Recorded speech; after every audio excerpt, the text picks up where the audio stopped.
নাতিনের হাতে দাদাই খায়, আপনারা দেখুন।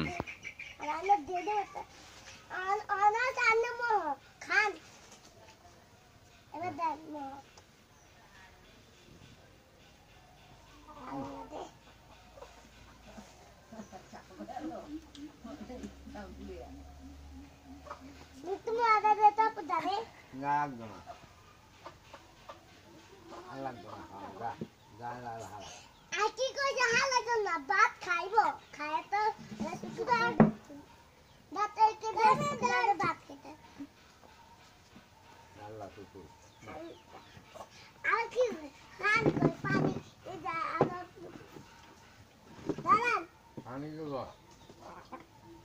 আগে বেগুন ভাত খাইবেন। হ্যাঁ আমি লয়ে দিই মাছ পানি দাদা দাদু তো খাইবে না আর খাবে একদম ভাত আমাদের দাদু দাদু তো আমি দেন সকে বেশি ধরে দেন আর আমি মোহনা এটা তো মোহন হ্যাঁ বেশি ধরে দাদা দাদা আই দাদা পেটা দিলাম চালিয়ে দিলাম